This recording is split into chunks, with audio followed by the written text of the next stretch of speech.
사랑하는 성도 여러분, 참 우리 하나님은 좋으신 하나님이세요. 오늘 찬양의 고백처럼 우리의 산성이시고 요새시고 반석이시며 피한 바위가 되신 줄로 믿습니다. 오직 주님만 사랑하고 주님이 서 있는 곳에 있고 주님만 바라보시는 것을 바라보며 주님의 심정을 가지고 또한 성도님들이 2022년을 달려온 줄로 믿습니다. 이제 저희들이 팔복의 6번째 복을 나누게 되면 다음 주 7번째, 8번째 하면 마치게 되고 성탄절을 맞이하고 그리고 이제 새롭게 신년을 바라보게 됩니다. 여러분, 팔복은 심령이 가난한 자로 출발을 해요. 내가 가난하다, 심령이 파산되었다, 영적으로 가난한 사람만이 여러분 애통할 수 있고요. 자기 자신에 대해서 울 수 있는 사람이 남을 향해 울 수 있고, 그리고 민족과 나라와 사회를 위해서 울 수 있어요. 그리고 심령이 가난해져야만 하나님으로부터, 오직 하나님으로부터만 체험을 받을 수 있다라고 고백할 수 있고, 그 체험을 통해서 우리가 하나님 앞에 하나님을 의지하고 하나님을 갈망하며 그리고 갈증을 가지고 주님 앞에 나아가게 됩니다. 여러분, 의에 줄이고 목마른 사람, 그리고 하나님 앞에 말씀 앞에 온유하게 길들여진 사람은 하나님만이 나의 기준이요 하나님의 의로움만이 나의 가치요라는 마음을 가지고 그 다스림 안에서 가정을 다스리고 사회를, 민족을 다스리며 살아가고 있는 사람들이에요. 여러분, 하나님 앞에 은혜를 받는다. 여러분과 저는 은혜를 받은 사람인데요, 은혜를 받은 사람만이 은혜를 흘려보낼 수 있습니다. 여러분들은 어떤 은혜를 사모함으로 오늘 이 시간 나오셨어요? 간절한 사모함이 있을 거예요. 각자마다 진로의 문제를 놓고 새로운 직장을 옮겨야 되고, 그리고 건강의 문제를 놓고 또 자식의 문제와 또 부모님의 아픔과 여러 가지 건강의 문제, 물질의 문제를 놓고 하나님, 내 은혜가 필요합니다 라는 마음을 갖고 이 시간 나왔다고 저는 생각합니다. 여러분, 그 은혜를 사모하는 마음 굉장히 중요합니다. 그리고 하나님께서는 그 마음을 받으실 겁니다. 그런데 여러분, 우리에게 베풀어 주신 가장 큰 은혜가 무엇이라고 여러분들 생각하세요? 여러분, 성경 창세기부터 요한계시록까지 하나님께서 우리에게 베푸신 가장 큰 은혜는 다른 것이 아니고요, 하나님 나라의 자녀로 삼아 주신 것, 그것이 저는 가장 큰 은혜라고 믿습니다. 여러분, 그 가장 큰 은혜를 받은 사람들은 어떻게 이 땅 가운데 삶을 나타내며 드러내며 살아가는가? 주님이 말씀하는 거예요. 너가 하나님의 은혜를 받은 자이냐, 하나님의 은혜를 경험한 자이냐? 그렇다면 심령이 가난한 것이 은혜고, 의에 목마르고 줄인 것이 은혜고, 그리고 온유함을 사모하는 것이 은혜고, 그리고 너희들이 마음이 청결한 것, 긍휼히 남을 여기는 것이 너희가 은혜요, 너희에게 은혜요, 행복한 자다라고 성경은 우리에게 말씀해요. 우리가 분명히 기억해야 되는 것은 우리의 삶의 기준이 주님의 말씀에 의거해야 된다는 겁니다. 여러분, 요즘 어떠한 분이, 한 분이 뜨고 있는, 소위 말하면 뜨고 있는 전도사 한 분이 계세요. 누구라고 또 말씀을 드리기는 그렇습니다. 그런데 그분의 집회에 귀신이 떠나가고 소리를 지르고 놀라운 역사가 일어난다고 수많은 사람들이 보라고 카톡을 보내고 영상을 보내고 이야기를 합니다. 그런데 중요한 것은 무엇이냐면, 정말로 그 안에 하나님의 역사와 하나님의 일하심, 하나님의 은혜가 무엇이냐라고 물어본다면, 여러분, 기적이나 능력이 나타나는 것, 그것보다 더 중요한 것이 있어요. 하나님의 은혜가 있는 곳, 성령이 역사하는 곳에는 반드시 빠지지 말아야 될 한 요소가 있어요.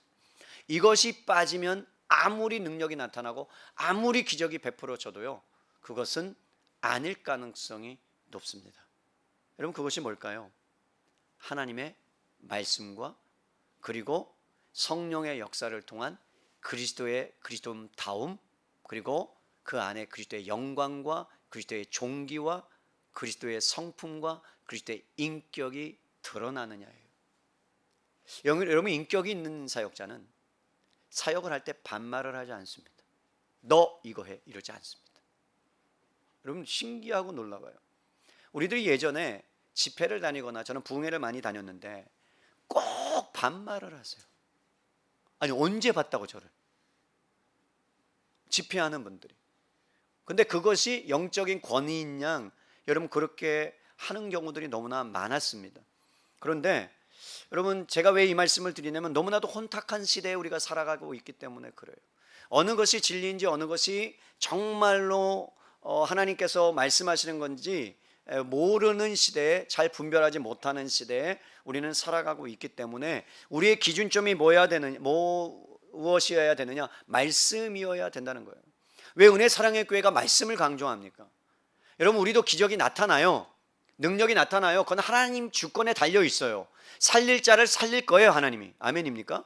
죽은 자를 살리시고 없는 것을 있는 것 같이 하시는 하나님, 그것은 하나님의 영역이고, 우리가 기도하면 하나님이 그것을 행하든지 안 행하든지 그것은 하나님 주권에 속한 것이기 때문에 우리는 주님 앞에 맡겨놓을 뿐이에요. 근데 그것을 내가 행했다고 그러고 내가 행한다고 한다면 그것은 심각한 문제라고 할 수 있습니다.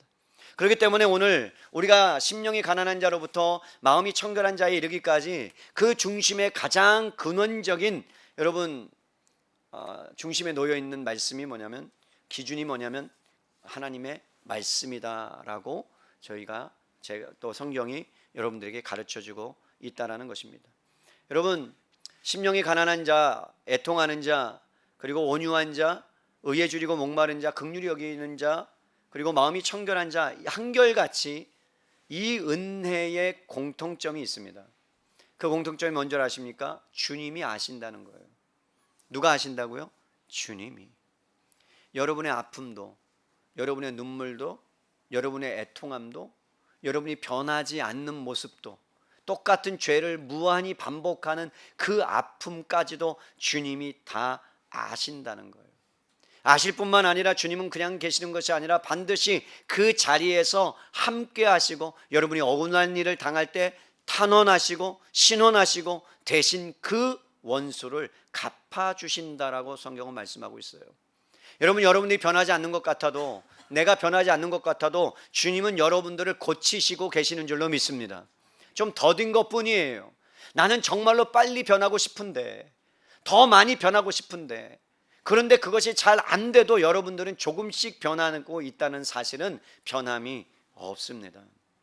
사랑하는 성도 여러분, 그렇기 때문에 우리는 변하고 있다는 것, 하나님의 은혜 가운데 있다는 것, 내가 주님을 믿는다는 것으로 만족하는 사람들이에요. 그것을 고백하는 자들의 모인 것이 교회입니다. 그래서 우리 교회는, 은혜 사랑의 교회는 하나님 아니면, 십자가 은혜 아니면 우리는 한 발자국도 한순간도 살아갈 수 없음을 고백하는 자들의 모임이 되어야 돼요. 하나님의 은혜가 아니면 안 됩니다. 여러분 하나님의 은혜 때문에 내가 살아가고 있습니다.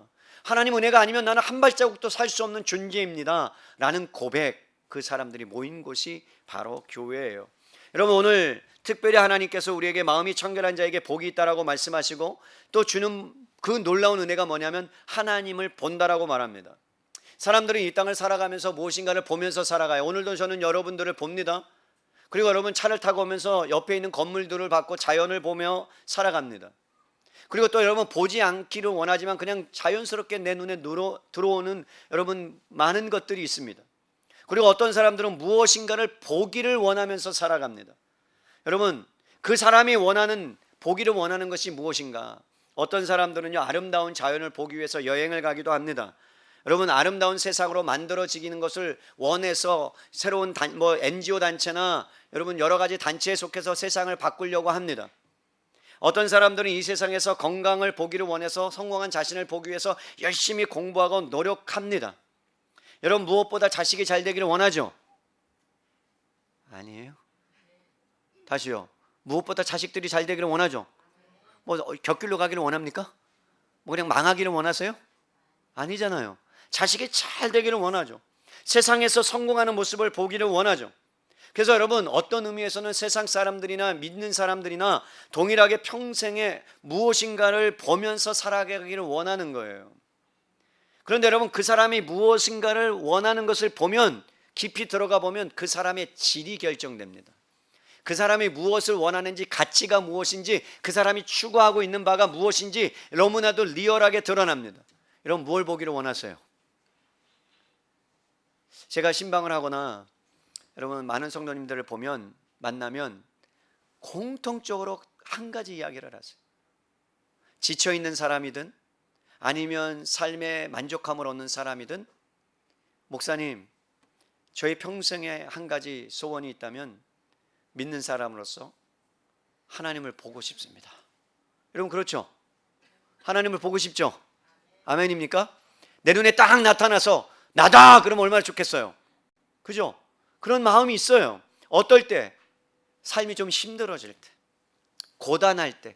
여러분 기쁠 때는 하나님 잘 안 찾아요. 근데 삶이 고단하거나 사방이 막 막혔거나 그럴 때 주님이 그냥 내 마음에 와서, 아니 내 꿈에라도 와서 내 손을 한번 잡아주기만 한다면, 그러면 내 인생이 그냥 확 풀릴 것 같은 그런 마음이 다 있죠?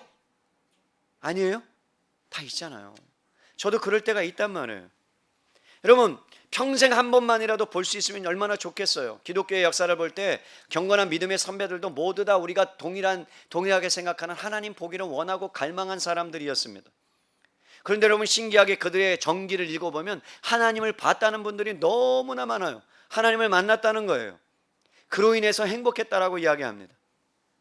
오늘 마음이 청결한 자가 어떤 자고, 그리고 그 사람이 하나님을 본다라고 주님이 분명히 말씀했다면 오늘 이 시간 하나님을 보는 놀라운 은혜가 저와 여러분에게 있을 줄로 믿습니다. 여러분 그렇다면 이제 하나님을 본다는 의미가 뭔지, 마음이 청결한 자의 의미가 뭔지를 살펴보면 우리는 하나님을 보고 만날 수 있다는 거죠. 여러분 왜 마음이 청결한 자가 행복하다라고 성경은 말씀할까요? 하나님을 보기 때문이다. 그 마음에 청결하다는 의미가 뭘까요? 여러분 두세 가지 의미가 있어요.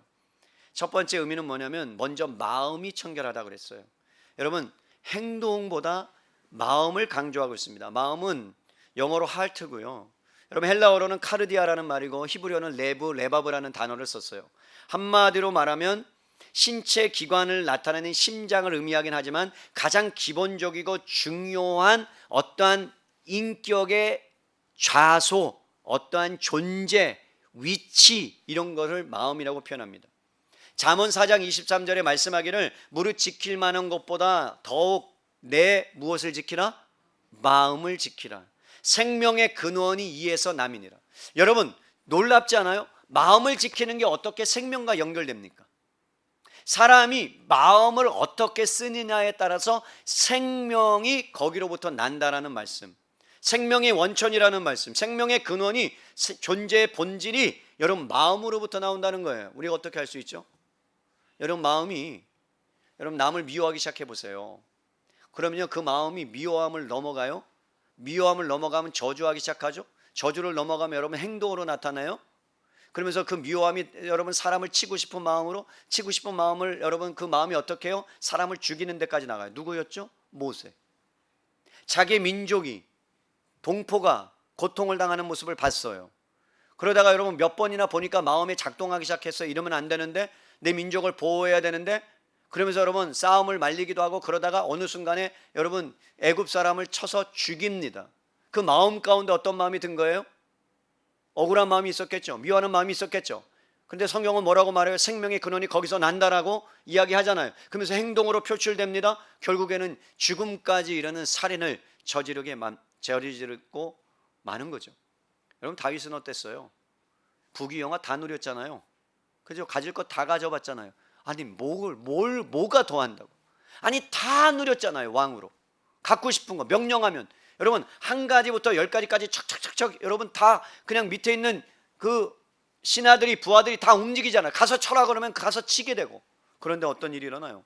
한가하게 여러분 높은 데 가서 거닐다가 밧세바라는 여인을 보게 됩니다. 그래서 마음속에 의혹이 들어왔어요. 취해야 되겠다는 마음이 들었어요. 알아보기 시작합니다. 남편이 있대요. 어떻게 죽일까 상상해요. 고민해요. 계획을 세워요. 그러면서 전쟁을 앞에 세워요. 전쟁 앞에 나아가게 만들어요. 그러면서 여러분 하지 못할 일들을 행하기 시작합니다. 범했습니다. 그러면서 여러분 그가 그 마음속에 있는 그 죄가 어떻게 해요? 잉태했죠? 자랐죠? 출산했죠? 그죠? 그러면서 죄를 범하게 되는 거죠. 생명의 근원이 마음으로부터 나온다. 마음을 다스려야 된다. 여러분, 하나님께서는 우리의 마음을 감찰하시고 살피시는 분이라고 성경은 말씀합니다. 주님은 마음에 관심이 있습니다. 외형적인 것과 행동보다 더 강조하신 것이 무엇이냐면, 마음은 인간의 존재와 인격의 중심 안에 있기 때문에 다른 모든 것이 마음으로부터 흘러나오기 때문에 지성적인 활동이나 감성적인 활동이나 의지적인 것이 마음이에요. 그래서 여러분, 작심삼일이라는 것이 뭐예요? 뭐를 우리가 다스리지 못한 거예요? 마음이 무너져서 그런 거예요. 그죠? 결정을 하면 그것을 같이 갖고 그것을 향하여 나갈 수 있는 그것이 마음이에요.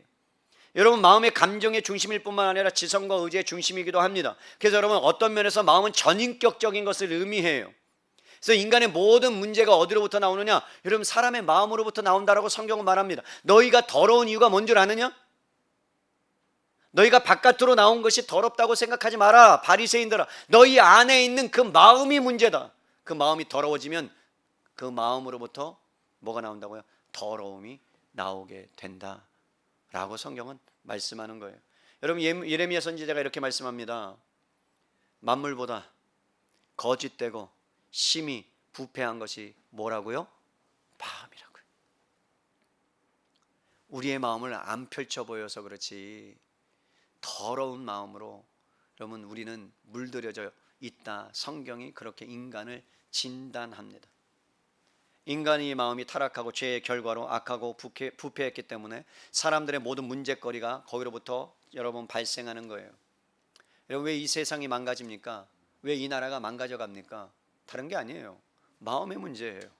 그 마음이 여러분, 자기의 유익을 추구하고 사리사욕을 추구하고 남들을 배려하지 않는 마음들이 그 안에 작동하기 시작할 때 여러분, 이 사회와 이 민족과 이 나라는 소망이 없어지는 거예요. 그래서 주님께서는 여러분, 우리에게 마음을 강조합니다. 여러분, 교육으로 됩니까? 이 세상의 변화가 교육으로 됩니까? 마음을 고치는 것이 교육으로 됩니까? 지금까지 우리가 교육을 받아왔잖아요.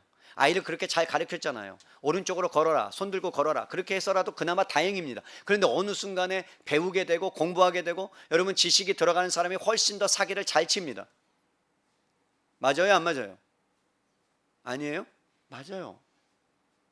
요즘 여러분, 여러 가지 열풍이 일어났어요. 그 중에 하나가 코인이에요. 여러분, 루나 코인이라는 어떤 사람이 여러분 너무나도 유명한 사람이 됐죠. 자기가 생각한 대로 그것을 개발했어요. 뭔가를 개발했어요. 그리고 형체도 없는 것을 개발했어요. 그래서 그것을 팔기 시작합니다. 그래서 그것을 이야기하기 시작합니다. 그래서 사람들은 그것에 현혹되기 시작했어요. 그러면서 여러분, 부도를 맞았어요. 도망갔습니다. 몇 천억이 날아갔어요. 왜 그렇습니까? 저 같은 사람은 잘 몰라요. 그걸 어떻게 만드는지도 몰라요. 그런데 머리가 뛰어나니까 그것을 만들고, 그러면서 여러분, 그 사람들에게 거의 피라미드 같이 피라미드 같은 거예요. 그래서 다단계 같이 여러 가지 것들을 하게 만들고 결국은 안정하다고 이야기했지만 그럼 무너질 수밖에 없는. 왜요? 사람의 탐심이. 그래서 여러분, 욕심이 죄를 낳고, 그죠? 죄가 자라서 뭐가 된다고요? 사망을 낳는 거예요. 그래서 마음이 굉장히 중요한 거예요. 우리의 마음 중심에. 그래서 성경은 여러분, 마음이 청결하다라는 말은 사전을 찾아보면 티 없이 맑은 것, 여러분, 이것을 이야기합니다. 맑은 것. 여러분, 맑다라는 것은요, 그냥 밑이 다 도려다 보이는 거예요. 여러분들 바다 같은 데 가보면 막 밑이 다 보이는 데 있잖아요. 서해는 안 보이죠. 조개 줍느라고 바쁘죠. 거기는 조개 주러 갈 때 서해로 가시고, 여러분, 막 그냥 맑은 데로 가면, 제주도나 뭐 이런 데 가면 맑은 데, 우도 같은 데는 정말 맑아요. 사이판은 진짜 여러분 가나마나한 섬이 있어요. 이름이 마나가 섬이라고 제가 붙였어요. 너무 맑아요. 진짜 맑아요. 그냥 속이 다 보여요. 고기가 돌아다니는 게 보여요. 신기할 정도예요. 그냥 처음부터 끝까지 맑아요. 그것을 청결하다라는 이야기예요. 여러분, 갈라지지 않고 혼합되지 않은 마음, 이중적이지 않은 마음, 필요에 따라 색깔을 바꾸지 않고 흔들리지 않는 마음, 그것을 여러분 뭐라고 이야기한다고요? 청결하다. 이것을 구체적으로 시편 24편에 이렇게 말씀합니다. 시편 24편으로 가보세요. 팔복이 나와요. 그 중에 청결한 것에 대한 말씀이 나옵니다. 시편 24편 3절로 6절이요. 구약성경 818면 내지 9면입니다. 여러분 시편 24편 3절로 6절 제가 말씀 읽어드려요. 여호와의 산에 오를 자가 누구며 그의 거룩한 곳에 설 자가 누구인가? 곧 손이 깨끗하며 마음이 청결하며 뜻을 허탄한 데 두지 아니하고 거짓 맹세하지 아니하는 자로다. 그는 여호와께 복을 받고 구원의 하나님의 의를 얻으리니 이는 여호와를 찾는 족속이요 야곱의 하나님의 얼굴을 구하는 자로다. 여러분 다 나오죠? 아니에요? 저만 그래요? 마음이 청결한 자, 여기 보세요. 청결하다 4절에, 그 다음에 5절에 그는 복을 받았고, 맞죠? 그 다음에 뭐를 구한다고요? 하나님의 얼굴을. 지금 마태복음 5장 8절, 마음이 청결한 자는 복이 있나니 저희가 하나님을 볼 것이며, 똑같은 말씀이 나와요. 시편 기자는 알았던 거죠. 여러분 마음이 청결하다는 건 뭐예요? 시편 기자의 말로 치자면 손이 깨끗하다. 여러분 손이 깨끗하다는 것은 뭐냐면 죄의 그 일들, 죄의 것들을 짓지 아니한 사람들, 죄를 밥 먹듯이 짓지 않은 사람들, 그런데 여러분 뜻을 허탄한 데 두지 않고 거짓 맹세하지 아니하는 사람은, 오늘날로 표현할게요, 사리사욕을 추구하지 않는 사람들, 성실하고 정직하게 살아가는 사람들. 그런데 그것이 어디에 정직하다고요? 하나님 편에서 정직하고 성실하고 하나님의 뜻을 구하는 사람들. 다른 말로 표현할게요. 하나님의 뜻을 구하지 아니하고 하나님의 뜻 가운데 살아가지 아니하는 사람들은 마음이 청결하지 아니하는 사람이요, 그리고 정직하지 아니하는 사람이요, 성실하지 아니하는 사람이다. 그렇기 때문에 여러분 오늘 성경 말씀처럼 어떤 자가 하나님 앞에 설 수 있느냐, 여러분 세상 사람이 말하는 정직하고 그냥 성실한 사람이 아니라 하나님의 뜻 가운데 살아가는 사람, 하나님을 향한 목표를 가지고 살아가는 사람, 진리 가운데 살아가는데 다른 것과 타협하지 아니하고 진리 말씀을 온전히 붙잡고 하나님에 대한 열정을 가지고 살아가는 사람, 혼합된 게 아니란 말이에요. 한 발은 세상에 디딛고 한 발은 여러분 하나님 앞에 딛고 사는 인생이 아니란 말이에요. 결단해서 바알과 아세라 신상 앞에서 엘리야가 너는 오늘날 선택하라. 하나님을 택할 건지 아니면 세상을 택할 건지 바알을 택할 건지 너희가 선택하라 했을 때 하나님 편에 선 사람을 뭐라고 해요? 청결한 사람이라고 이야기한다고요.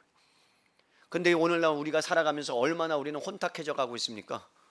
얼마나 타락해져 가고 있습니까? 교회가 어느 순간에 세상과 야합하기 시작했고, 이세발같이 여러분 세상과 야합하면서 살아가며 세속주의에 물들어가고 만모니즘에 물들어가고 돈을 좋아하는 그러한 인생 가운데 살아가는 가운데 여러분 우리의 마음이 더러워지고 추잡해지고 교회가 타락해져 가고, 그런 가운데 주님이 우리에게 다시 한번 일깨워주는 게 뭐예요? 너희의 본분이 뭐냐? 너희는 마음이 청결한 자 아니냐 이 말이에요. 사랑하는 성도 여러분, 마음이 청결한다는 것은 마음이 나누지 않는 단일한 마음을 이야기합니다. 내 아내가 있어요, 남편이 있어요. 근데 이 사람을 두고 다른 사람에게 마음이 가는 게 청결하지 않은 거예요. 여러분 한 사람을 일편단심으로 사랑하는 것, 근데 성경에서 말하기를 하나님만을 일편단심으로 사랑하는 것이다. 다른 것에 한눈 팔지 않는 것이다. 하나님, 저희는 한눈을 팔지 않은 것 같은데요? 아니에요. 여러분이 한눈 팔지 않았다고요? 아니에요. 한눈 팔았어요. 아니 언제 팔았는데요? 저도 팔고 여러분도 팔았어요. 성경이 그렇게 말씀해요. 한번 볼까요? 일단 야고보서로 가보시죠. 야고보서 4장 8절에, 여러분 야고보서 4장 8절에 우리에게 이렇게 말씀합니다. 주님이 우리에게 너희가 하나님의 자녀로서 어떻게 살아가야 되는가, 신약성경 374페이지입니다. 야고보서 4장 8절 읽어드립니다. 하나님을 가까이 하라. 그리하면 너희를 가까이 하시리라. 죄인들아 손을 깨끗이 하라. 두 마음을 품은 자들아 마음을 성결하게 하라.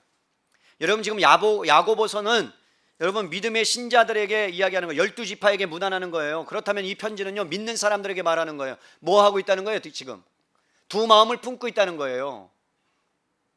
두 마음을 가지고 있다는 거예요. 너희가 하나님을 가까이 하라. 그래야만 내가 너희를 가까이 할 건데, 죄인들아 손을 깨끗이 하라. 두 마음을 품은 자들아 마음을 성결하게 하라 라고 요구하는 거예요.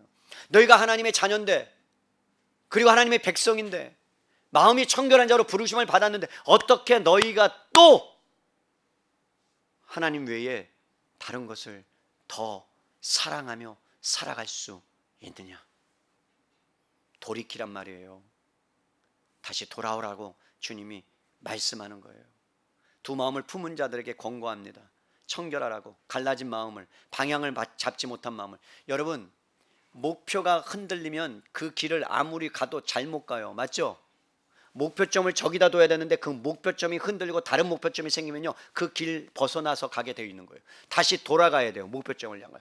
우리를 부르신 목적이 있어요. 여러분을 부르신 목적이 있어요. 하나님께서 여러분들을 부르셔서 행복한 사람으로 살아가고 하나님의 백성답게 살아가라고 부르셨는데, 여러분, 우리는 때로는 하나님의 백성답게 살기보다는 다르게 살아가는 단일한 마음이 아닌 삶을 살아갈 때도 있단 말이에요. 이스라엘 역사가 그것을 증명해 주고 있어요.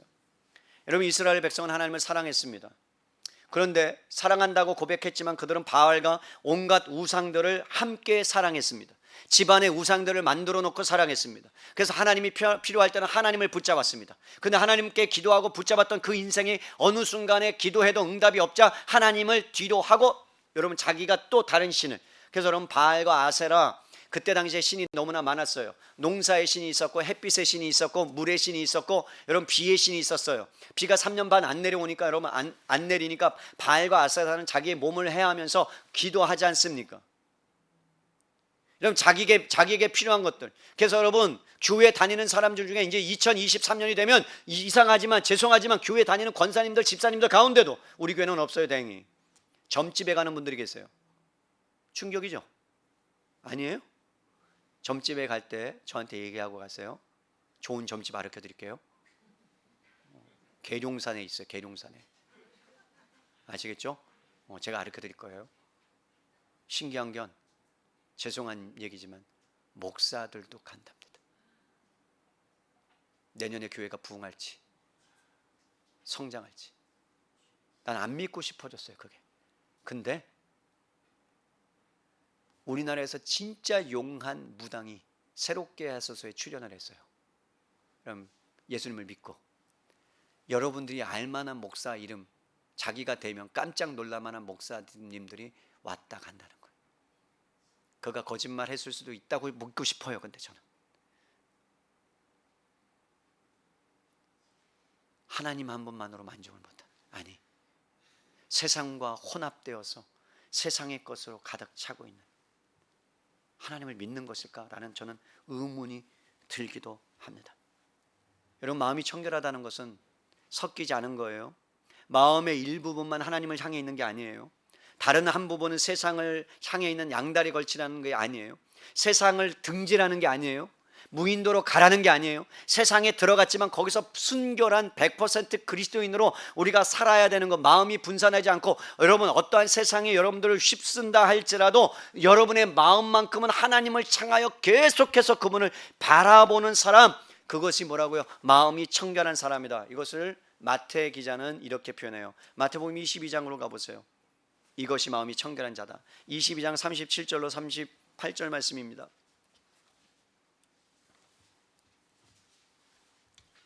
마태복음 22장 37절로 38절에 이렇게 말씀합니다. 예수께서 이르시되 내 마음을 다하고 목숨을 다하고 뜻을 다하여 주 너희 하나님을 사랑하라 하셨으니 이것이 크고 첫째 되는 계명이요. 여러분, 예수님이 한 마음으로 전심으로 하나님을 사랑한 것처럼 우리에게 한 방향이 있고 한 목표가 있는데, 너희가 마음이 청결한 자라면 단일한 마음을 향하여 하나님을 향하여 너희의 마음이 있어야 된다. 해바라기가 여러분 해를 따라서 쫓아가는 것처럼 목이 꺾여져요. 어느 순간에 목이 딱 꺾여져서 떨어져요. 맞죠? 해바라기가 그래요. 그런데 여러분, 믿음의 선배들이 그랬단 말이에요. 베드로와 여러분 12 사도들이 정말로 처음에는 부족한 사람들이었어요. 연약한 사람이에요. 하나님을 믿지도 못했어요. 하나님을 인정하지도 못했어요. 기적을 보고도 잘 몰라요. 해석이 되지 않는 거예요. 그런데 어느 순간에 성령의 역사로 말미암아 그들이 인격적인 하나님을 만나고 하나님을 보게 되고, 그러면서 여러분, 그들이 갔던 길은요, 마지막에 자기의 목숨을 내놓는, 뜻을 다하고 힘을 다하고 목숨을 다해서 그 예수 그리스도만을 바라보고 살아가는 멋진 인생, 해바라기 같은 인생, 주바라기의 인생을 그들이 살아갔다라는 말입니다. 여러분, 마음이 청결한 사회의 상태는 오직 하나님만을 바라보고 하나님의 뜻을 향하여 가는 사람들이에요. 그리고 또 하나, 그것만이 아니라 이 땅에서는 어떻게 살아가는 자들이냐, 도덕적으로 청결한 상태를 말합니다. 도덕적으로 사람들 앞에서 그리스도의 영광을 닮아내는 것, 그래서 흠없고 점없고 순결하신 그 예수 그리스도의 인격과 성품을 닮아가는 것, 언어에서 성실함으로, 정직함으로, 기술을 통해서 여러분 남들에게 뭐하지 않고, 속이지 않고, 제가 이 건물에 감사를 맡고 있잖아요. 감사. 그럼 감사를 맡았는데 이 건물을 이렇게 AS를 건물을 해줘야 되거든요. 건물을 AS를 해줘야 돼요. 이렇게 뭐 어떠한 형태에 따라서 2년이 있고 3년이 있고 5년이 있는데 이것을 지은 기업가가 안 해줘요. 자기네들이 잘못 다 지어놓고 안 해줘요. 결국은 소송에 들어갔어요. 법으로 소송에 들어가라고 했어요. 제가 이거는 세상 법에 호소해야 되는 부분이다. 결국 지금 소송을 들어갔어요. 그냥 어떻게 하면 깎으려고 우리는 정당하게 이야기를 했는데, 그러고 나서 또 한 가지를 더 하자 그랬어요. 저희가 제가 건축에 대해서 조금 잘 아니까 벽을 뚫어서 벽에 철근과 콘크리트가 제대로 사용되어졌는지 그것을 좀 진단하자. 왜냐하면 이 건물을 짓기 전에 저쪽 동탄역에 똑같은 건물을 지었는데 거기는 빼먹고 지었어요. 뭔가를 빼먹고. 그래서 우리도 점검을 하고 그렇게 가자. 제가 뭘 말씀드리느냐, 세상 사람들은 자기의 사리사욕을 위해서 뭔가를 빼먹어요. 정직하지 않아요. 그런데 더 황당한 것은 이런 말을 들었을 때 제가 참 마음이 아파요. 기독교인은 절대 쓰고 싶지 않대. 아니, 제가 아는 전도사님이 커피숍을 해요. 커피숍. 전도사님께서 일주일 내내. 그런데 그리스도인을 쓰면 왜 그렇게 가져가네? 가져간대요, 물건을. 그러면 안 되잖아요. 난 그 말을 들었을 때 그래서 뽑는 사람을, 그리스도인 아닌 사람을 뽑으면 훨씬 더 좋다는 거예요.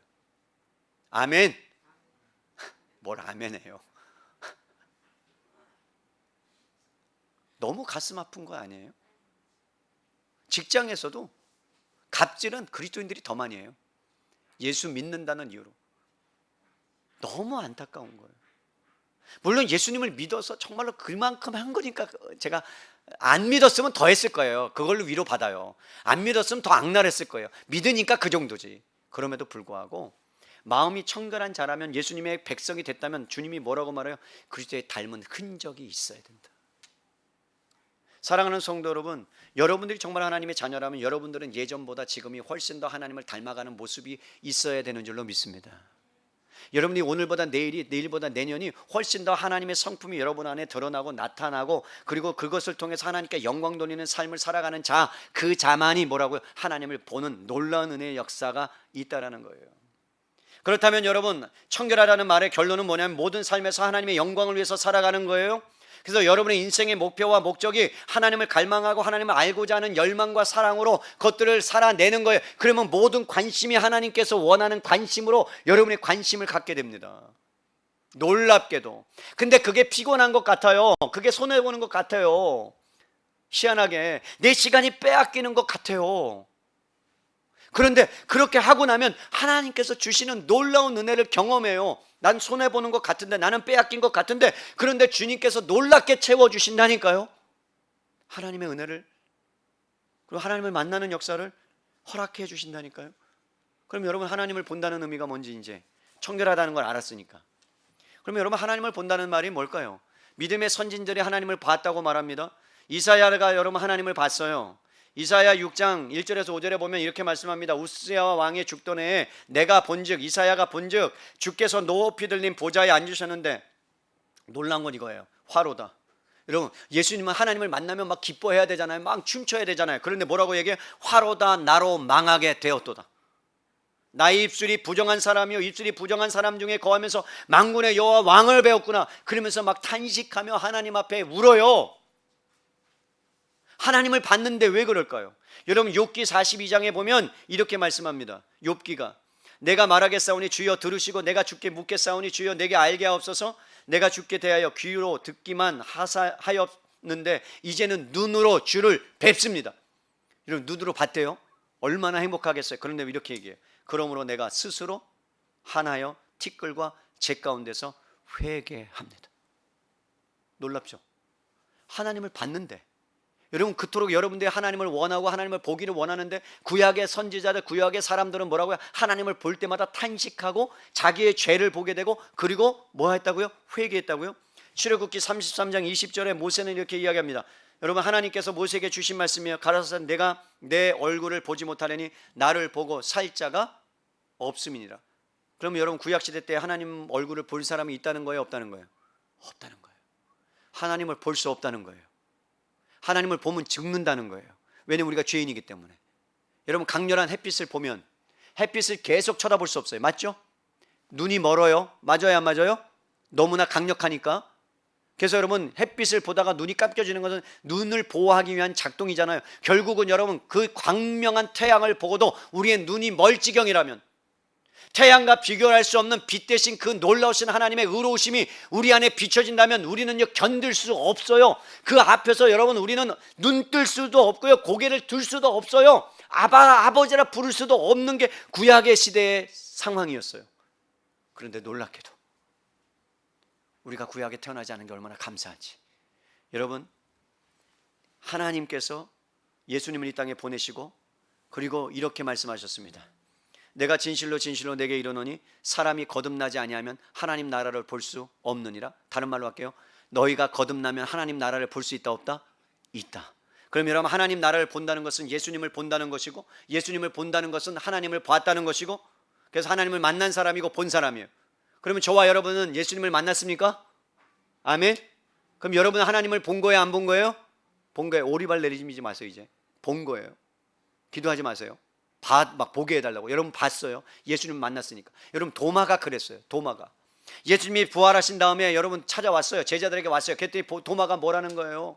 나는 하나님 예수님이 살아난 걸 못 믿겠다. 그러니까 만져봐야 알겠다니까 막 여기 넣어봐라. 그러면 뒤에 여러분 후렴 구절 왼수야 넣어봐라 막 이런 거 있죠. 성경에는 안 나와요. 막 넣어봐라 그러고 만졌어요. 그런데 이렇게 얘기했어요. 하나님을 보여달라고 하니까 나를 본 자는 하나님을 본 것이다. 그러니까 예수님을 만났다면, 예수님을 봤다면 우리는 하나님을 뭐 한 거예요? 본 거예요. 만난 거예요. 근데 놀라운 것은 하나님을 봤는데도 죽지 않아요. 구약시대 때는 죽었지만 여러분 우리는 예수님을 만났다는 것은 하나님을 봤는데도 불구하고 우리는 죽지 않아요. 그럼 여기서 본다라는 말의 구체적인 의미는 뭐냐? 실제적으로 눈으로 보는 거냐? 제가 예전에도 이런 예화 들었잖아요. 어떤 분이 너무나 하나님을 사모해서 하나님을 만나고 싶어서 막 기도해서 하나님 나에게 꿈속에라도 나에게 은혜를 베풀어 주십시오 막 그러고 기도해요. 하나님께서 여러분 들어줬는지 안 들어줬는지 모르지만 꿈에 나타났대죠. 글자가 God, 영어로 GOD는 뭐예요? 하나님의 하나님. 그래서 너무 감사했다는 막 그냥 감동을 받고 하나님 더 만나고 싶습니다. 그 다음 주에 또 꿈에 DOG, 개꿈이다. 나는 그렇게 만나는 하나님이 아니다. 주님은 그렇게 만나지 않았어요. 하나님 우리에게 보여지거나 나타나거나 그렇게 만나지 않았어요. 구약시대 때는 그랬어요. 그래서 예수 그리스도를 보내주셨고 그 예수님 안에 하나님이 있고 독생하신 그 예수 그리스도가 하나님 안에 있고 그래서 그 하나님을 만난 거예요. 여러분 만났다는 말을 더 구체적으로 볼게요. 에베소서 1장으로 가보면 여러분 우리가 주님을 본다는 말의 의미를 훨씬 더 명확하게 우리는 파악할 수 있습니다. 에베소서 1장으로 가보세요. 에베소서 1장.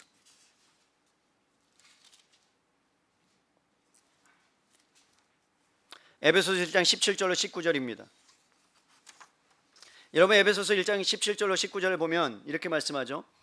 우리 주 예수 그리스도의 하나님 영광의 아버지께서 지혜와 계시의 영을 너희에게 주사 하나님을 어떻게 하고요? 여러분 알게 하시고 잘 기억해 주세요. 너희의 마음의 눈을 밝히사. 여러분 눈을 밝히시는 거예요. 어떤 눈이요? 마음의 눈을요. 그의 부르심의 소망이 무엇이며 성도 안에서 그 기업의 영광의 풍성이 무엇이며 그 힘의 위력으로 역사하심을 따라 믿는 우리에게 베푸시는 능력의 지극히 크심이 어떠한 것을 너희로 어떻게 하사? 알게 하사. 여러분 보기를 원하는데, 그런데 지금 사도 바울은 뭐라고 이야기한다고요? 마음의 눈을 밝혀서 봐야 되는데 봐라라고 말하지 아니하고 뭐라고요? 눈을 열어서 뭐 알게 해달라고 기도하는 거예요. 그러니까 여러분 본다라는 말은 뭐라고요? 하나님을 아는 거예요. 아시겠어요? 그러니까 여러분이 하나님을 본다라는 것은 뭐라고요? 하나님을 아는 거예요. 그럼 더 많이 보고 싶다는 것은 하나님을 더 깊이 알아가고 더 깊이 알아가고 그 끝이 없는, 여러분 광활한 그 끝이 없는 어느 유튜브에 보니까 여러분 가지 말아야 될 어떠한 그 구덩이 같은 게 있어요. 아프리카인가 어딘가에. 근데 거기에 들어가면 못 빠져나온대요. 그래서 어떤 사람이 거기를 탐험하기 위해서 줄을 가지고 내려가다가 거기에 딱 거기에 막혀가지고 그 사람 빼내는데 며칠이 걸렸다는 그런 기사를 봤는데요. 한없이 여러분 밑이 보이지 않도록 깊다라는 거예요. 다시 말씀드리면 우리가 하나님을 본다는 것은요, 하나님을 더 깊이 있게 뭐 한다는 거예요? 알아간다라는 거예요. 알아간다는 것. 그래서 여러분, 하나님을 본다는 말은 하나님과 교제한다는 이야기고, 하나님과 사귄다는 이야기고, 하나님의 말씀 속으로 들어간다는 이야기예요. 그러면 여러분, 들어가면 들어갈수록 어떻게 하느냐? 하나님과의 사귐이 커지니까 하나님을 바라보니까 하나님을 닮아가는 거예요. 좋아하는 것을 따라가게 되는 거예요. 여러분, 아이들이 청소년 때 아이돌 좋아하죠. 아이돌이 뭐예요? 영어로 우상. 아이들이 우상을 좋아할 수밖에 없어요. 왜? 한 번도 우상을 만난 적이 없어요. 자기의 우상을, 자기가 따라가야 될 사람을 본 적이 없어요. 부모님은 별로예요. 너는 누구를 존경하는 사람 쓰세요. 그럼 어머님이요, 아버님이요. 애들 커서 물어보세요. 애들이 몰라서 어머님, 아버님 썼지. 중등부만 들어가도 정말로 아버지 존경한 게 뭐냐고 물어보세요. 존경하냐고. 진짜로 아이들한테. 진짜 존경한다 그러면 그 아이는 성숙한 아이예요. 아니면 부모님이 진짜 성숙한 분이든지. 대부분은요, 자기가 동경하는 사람이세요. 저도 예전에 아이돌을 동경했어요. 그가 원하는 것은 다 샀어요. LP 알죠? LP가 뭔지 아세요? LP 이렇게 전축 딱 넣으면 띠 돌아가는 거. 그러니까 얼마나 좋아하는지. 테이프 여러분 돈 3,000원 주면요, 내가 원하는 노래를 거기다 녹음해서 테이프로 줬어요. 그런 거 안 해보셨어요? 거룩하신 분이네. 저는 해봤어요. 갖고 저는요, 정말 좋아했던 가수가 있었어요. 조덕배라고. 아세요? 몰라요? 그걸 모르세요? 다가가면 뒤돌아 뛰어가고 돌아서면 모른 척하려 해도. 얼마나 그게 감미로운지. 막 복음성가보다 막 은혜가 막 그거 받으면 막 눈물이 나고 막 감동을 받고. 제가 청년 때 너무나 좋았던 거예요. 어느 순간에 그게 아이돌 우상이라는 것을 깨닫고, 그러면서 제가 여러분 컨트롤하고 제어했지만, 아이들이 여러분 누군가 딱 나오면 거기에 막 그냥 푹 빠지고 그를 닮아가고, 그가 썼던 공책이라 그러면 여러분 거기만 찍혀도 사요, 안 사요? 여러분 줄 서서 여러분 그 콘서트 가기 위해서 몇십만 원 돈 내고 가요, 안 가요? 가요. 왜? 좋아하니까, 사랑하니까. 그를 닮으면 내가 그 사람처럼 된 것처럼 착각하니까. 똑같아요. 세상의 사람도 우상을 섬기게 되면 그렇게 빠지게 되는데, 하나님께서는 우리에게 인격적으로, 여러분 우리는 그들을 몰라요. 그 아이돌은, 그는 나를 한 번도 대우해 준 적이 없어요. 맞죠? 일방적인 사랑이에요. 그런데 주님은 이 땅에 일방적인 사랑이 아니라 그리스도를 주셨고, 보내주셨고, 그 사랑을 알려주셨고, 깨닫게 해주셨고, 그래서 계속해서 사귐과, 그래서 나를 닮아가라고, 예수님을 닮아가라고 우리에게 말씀해 주신 거예요. 그래서 여러분, 우리가 하나님을 알면 알수록 마음의 눈이 더 밝아져요. 그리고 하나님을 더 가까이 보게 돼요. 그래서 말씀을 가까이 하면 가까이 할수록 하나님을 아는 사람이고, 하나님을 만나는 사람이고, 하나님을 본 사람이에요. 그래서 여러분들 하나님을 여러분 가시적으로 보여주는 그 하나님이 아니라, 여러분 마음으로부터 눈이 밝혀져서 하나님과 깊은 교제 가운데 하나님의 그 사랑과 하나님의 그 마음과 하나님의 심정을 깨달아 아는 멋진 사람, 성도들이 되기를 주님의 이름으로 간절히 축원합니다. 그러면 여러분, 그것을 누가 어떻게 해주시느냐? 성령님을 보내주셔서 여러분의 마음을 밝게 열게 해주시고, 여러분 진리가 무엇인지를 보게 해주신 성령님을 보내주셨다는 거예요. 그래서 여러분이 괴롭히려면 누구를 괴롭히시냐? 성령님을 마음껏 괴롭히세요. 예수님을 만나게 해주시고 보게 해주시고 알게 해달라고 그러면 하나님께서 성경의 문을 열어서 여러분 예수님이 어떤 분이신지, 그리고 여러분들을 얼마나 사랑하시는지 깨닫게 되는 순간에 여러분의 인격이 변하고, 언어가 변하고, 생각이 변하고, 그리고 여러분의 뜻과 모든 것을 내려놓게 됩니다. 왜요? 그분을 사랑하기 때문에 그렇습니다. 누군가를 사랑하면요, 그가 해주고 싶은 것, 그가 갖고 싶은 것을 사줘요. 맞죠?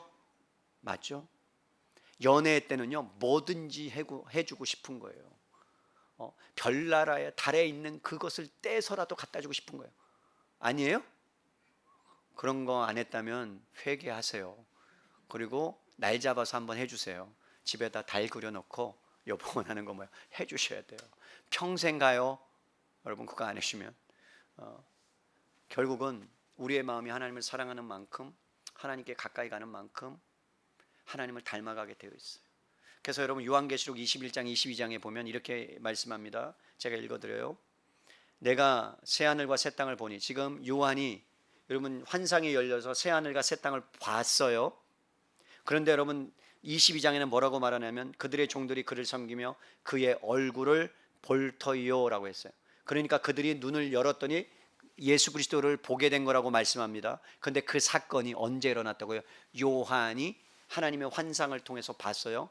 그러면 미래에 완성될 것이 이미 우리 안에 이루어졌어요. 그러면 여러분 우리는 하나님 나라에 가서 만나는 것이 아니라 이미 우리 안에서 말씀을 통해서 예수 그리스도를 통해서 성령의 인도하심으로 날마다 보게 되고 만나는 은혜가 여러분 안에 있다는 거예요. 아멘입니까?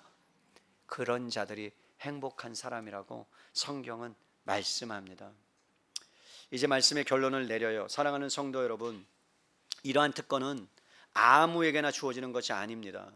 마음이 청결한 자에게 주어지는 거예요. 시편 27편 4절에 이렇게 말합니다. 내가 여호와께 청하였던 한 가지 일 곧 그것을 구하리니 곧 나로 내 생전에 여호와의 집에 거하며 여호와의 아름다움을 앙망하여 그 전에서 사모하게. 여러 하나님의 아름다움을, 그러니까 결국은 하나님을 날마다 보는 것을 시편 기자가 사모했다. 여러분 그러한 사모함, 그것이 여러분 시편의 믿음의 선배들 안에 있었다고 성경은 말씀합니다. 그렇다면 여러분 우리의 마음의 청결은 우리의 노력으로 되는 게 아니고요, 하나님의 은혜가 우리 안에 부어지고 만물보다 부패하는 우리의 마음을 예수 그리스도의 보혈의 능력으로 깨끗하게 머리부터 발끝까지 완전하게 죄사함의 은혜를 우리 가운데 허락해 주셨기 때문에 우리는 하나님 나라를 보는 것이고 하나님을 본 자로 이 땅 가운데 살아가는 겁니다. 그것이 은혜입니다. 하나님을 모르면 모를수록 여러분 하나님은 희미해져 갑니다. 육신이 나이가 들면 눈이 침침해져요. 맞죠? 노안이 와요. 그리고 또 오는 게 뭐예요? 여러분 백내장이 와요. 눈으로 들어온 빛은 수정체를 통해 여러분 굴절되어 망막에 상을 맺히는데, 백내장은요 수정체가 혼탁해져서 빛이 제대로 통과하지 못하니까 안개처럼 뿌옇다고 하십니다. 그러면 얼마나 답답한지 모릅니다.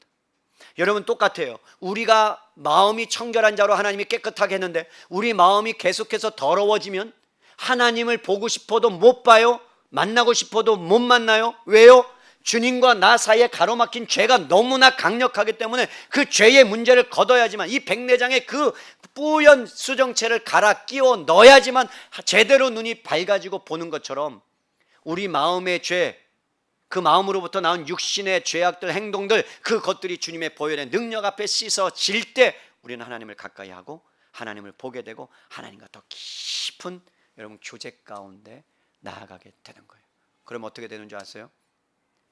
여러분을 세상 사람들이 이렇게 표현해요. 신이다. 이거 되게 무서운 말씀이에요. 신이다. 무슨 얘기예요? 내가 당신 안에서 하나님을 봤다, 이렇게 얘기해요. 여러분 안에서 하나님을 봤다. 여러분 이것처럼 놀라운 게 어디 있어요? 세상 사람들이 우리를 통해서 하나님을 본대요. 하나님을 만난대요. 그것처럼 여러분 얼마나 놀라운 위대한 일이 어디 있겠습니까? 저는 주님을 볼 수 있는 눈이 필요하기 때문에 빛 대신 예수 그리스도를 저는 보내주셨다라고 믿습니다. 하나님의 눈에 보이는 사람은요 자연히 죄된 것, 악하고 더러운 것을 혐오하게 되어 있습니다. 성결한 것을 사모하고 거룩한 것을 사모하며 하나님을 닮으려는 그 마음의 간절함과 소망이 그 안에 있습니다. 성령께서 그것들을 일으키시고 변화를 역사하시지만 그럼에도 불구하고 여러분들이 마음의 소원을 하나님께로 두고 그 거룩함을 향하여 날마다 달려 나갈 때 여러분들은 더 하나님다워지고 하나님처럼 하나님의 모습, 하나님의 성품을 닮아가는 멋진 인생들이 될 수 있다라는 거예요. 다윗이 죄를 짓고 나서 한 가지 고백했던 것이 이것입니다. 하나님이여, 내 속에 정한 마음을 창조하시고 내 안에 정직한 영을 새롭게 하여 주옵소서. 그리고 뒤에 주의 성신을 거두지 마옵소서. 구약시대 때는요, 성령이 떠났어요. 죄가 있으면 거하지 못했어요. 그래서 영원토록 거하는 예수 그리스도를 이 땅에 여러분 보내주셨어요. 우리의 마음의 자손은요, 이 좌손은 날마다 더러워집니다. 맞죠? 직장 가면 직장에서 여러분 꼰대 부리는 사람 있어요, 없어요? 갑질하는 사람 있어요, 없어요? 그때마다 여러분 안에 부하가 일어나요, 안 일어나요? 일어나야 정상이죠. 그러면서 때로는 그 사람을 미워하기도 하고 저주하기도 하는 가운데 우리는 어떤 일이 일어난다고요? 다시 한번 하나님을 바라보게 되고, 그래서 그 가운데 이렇게 고백하는 거예요. 어떻게?